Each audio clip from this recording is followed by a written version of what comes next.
In the early days, portfolios were a great deal for creatives, and they used to put them on very, very big prints because for a portfolio to be valid, there had to be texture.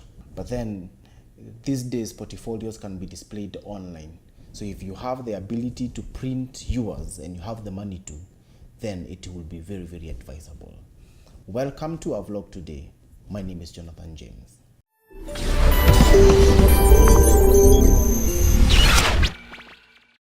In our last video, we talked about how to create a portfolio so that you can earn you clients. Where you place it is also very, very important. Now, there are several places you can place it, but we're going to speak about the most important ones. Now, the first one is the one we just talked about in the beginning of the video, print. If you can be able to print your portfolio, well and good, because there is something about your portfolio being tangible and having texture on it. For example, if you're a photographer, it's very, very nice for you to have a portfolio printed, whether on a brochure, whether on a photo book, whether it's on an album, because it is tangible. A person can physically see and go through your portfolio.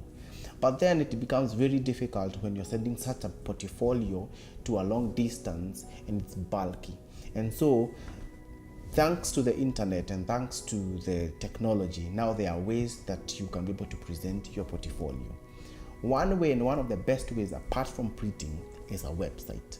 Now, the reason why a website is very, very important is because it can reach as many people as possible and it looks very, very professional. You do not have yourself to put it on display, it displays itself. Now, a website is not as expensive as we think because it has been made so easier. Things like WordPress has come to make website development so easy, where you can just buy a template, buy a domain, customize your own, and make sure that you have some good content on there, and then you have a website.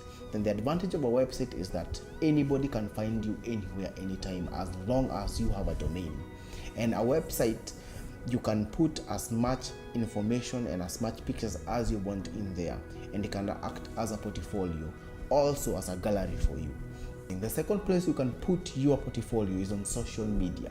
Now, on social media is important because it's a place where you put it without knowing, meaning you just post stuff and you just post pictures and post your work in there just for fun. But then when a person wants to see the work you've done, you can send them on a portfolio, which is a social media platform or a social media account.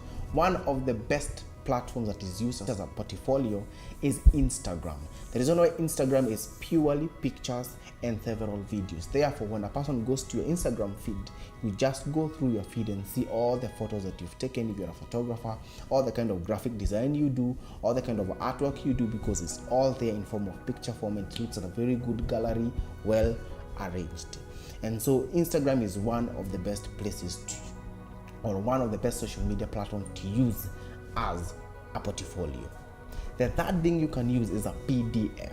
A PDF is important for you to send on email. For example, if you have it on your computer in form of either an AI file or a PSD Photoshop file, you can convert it to a PDF and send it to a client where he or she can print it or view it on a PDF reader on their computer or their iPad. And so a PDF is important because you can carry it everywhere at a very low file. Now, those are the most common ways in which a PDF is the most common way in which a portfolio is carried nowadays, because it's low in size, it takes no time to send, you can show it anywhere, anytime through your phone, you can send it through WhatsApp or through Telegram, and it's one of the best way. Finally, you can have your portfolio in a gallery where you just do some work and then set up some prints in a gallery show somewhere and invite people to come and see it. Now, that's a way you can showcase your portfolio and place your work somewhere for people to come and see. But the disadvantage of a gallery is that sometimes very expensive. You have to hire space, you have to print photos, you have to make sure that you have good lighting, you have to get cocktail for people, you have to use a lot of marketing money to to make sure that people come and see your gallery. That's one way. But then if you are capable of doing that, it's very, very important, because also it has an advantage. People trust you more. People come and see your work. People come and enjoy the view of your pictures, and people get direct contacts from you, and you network more in such an environment than a PDF or than a website. But the most greatest thing about a portfolio is that make sure that your portfolio is in a place where you can have a lot of conversion. What do I mean conversion? Conversion is a place where you convert a person who likes your content to a person who buys your content. And so I hope you have learned about portfolios. I hope you have learned on how to create a portfolio and where to place a portfolio. It's all cutting across all kinds of art, whether photography, whether music, whether videography, whether graphic designing, whether you're doing handicraft art. It all cuts across. Make sure your portfolio is somewhere it can be seen. Thank you very much for listening to us. I hope you've enjoyed this episode. If you've liked it, click and hit the like button. If you are the first person, if it's the first time for you to come to our channel, hit the subscribe button. Make sure you also hit the bell icon for you to get notifications every time that we post a video. Make sure that if you like the video and you would want anybody else to see the video, make sure that you share using the share button. And also would like you guys to follow our Instagram pages, because this is where we continuously put more content before we come to our videos. Follow us on Instagram, follow us on Facebook, and follow us on Twitter.